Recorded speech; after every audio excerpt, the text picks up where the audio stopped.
ये जिहड़ी असी पंजाबी ज़बान की लहर साढ़े वटकियां शुरू की सी, असी ये नहीं कहते कि साढ़े तो शुरू ही नहीं, बिल्कुल उस्ताद दामन हो गया।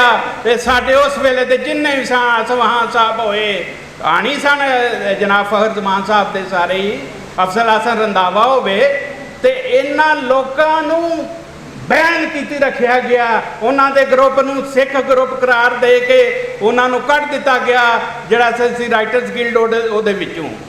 लेकिन फिर भी उन्हें अपनी जदोजहद जिहड़ी है वो जारी रखी, जिहदा नतीजा कि किसी ना किसी शक्ल विच हुण ये तहरीक नज़र आ रही है। भावें उहदे विच साडा हुण सोशल मीडिया भी मौजूद है, क्योंकि पहले तो यह होंदा सी कि तुहानूं दो सत्तरां दी खबर लवान लई जिहड़ा कह लो कि भावें अखबार होंदी सी, भावें वो टीवी होंदा सी, उहदे ते तुहाडे कोल 270 की खबर भी नहीं सी आउंदी हुंदी। हुण हर बंदे दे हत्थ विच अपना जिहड़ा वो टीवी है, आप उहदे ते जिहड़ा वो गलबात कर सकदा है।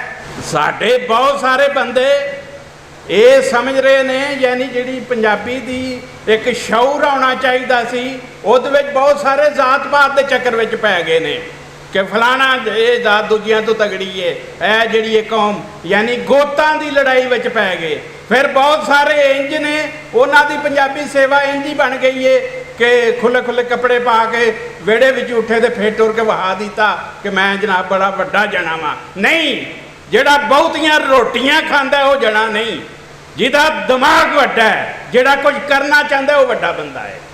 ये तुहानूं समझना चाहिए। इस तहरीक नूं अकल नाल लैके चलन की लोड़ है। असी देखो, असी पंजाबी होंदे होए किसे कौम दे एज ए कौम नहीं मुखालफत करते, असी किसे बलोची दी एज ए बलोच मुखालफत नहीं करते, किसे पश्तून दी एज ए पश्तून मुखालफत नहीं करते। असी करने सिर्फ दहशतगर्दां दी मुखालफत। वो किसी भी कौम में हो सकता है, इसलिए फर्क करना भी बड़ा ही जरूरी है। असी इस धरती नूं, इस पूरे वतन नूं, यानी जिथे असी जिवे पंजाब ते पंजाबी कहने उत्थे नाल वसे पाकिस्तान भी कहने, ये बड़ा ही जरूरी है।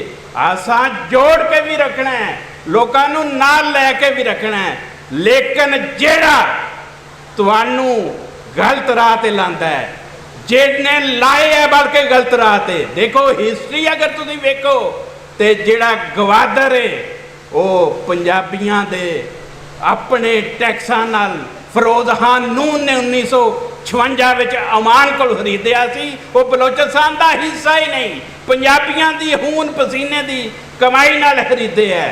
होना तो चाहिए सी वो जिहड़ा सी उहनूं, जिस तरह जिहड़ा इत्थे कैपिटल बनना सी ते पंजाब ने इस्लामाबाद का जिहड़ा वो इलाका दे दिता कि कैपिटल बन जाए, और कैपिटल टैरेटरी बन गई।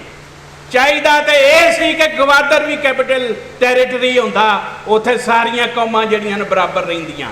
लेकिन फिर भी असी चूंकि एक जिहड़ा मौजूदा शक्ल है पाकिस्तान की, उहदे विच कोई चेंज नहीं चाहते। सिंध ते वो सिंध सूबे की शक्ल विच अपने उस नक्शे उत्ते कायम रहे, सानू सिंध की भी खुशी है।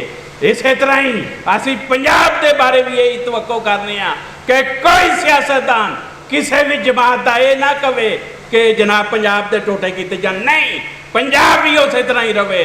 इस तरह ही KPK और बलोचिस्तान में हालांकि उत्थे ज़्यादा वड्डियां तहरीकां ने उन्होंने तोड़न और मुख्तलिफ हवालियां नाल।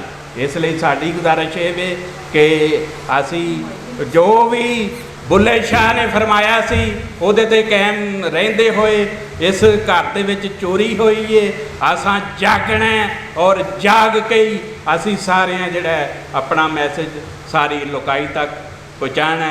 जीवे पंजाब ते पंजाबी, वसे पूरा पाकिस्तान।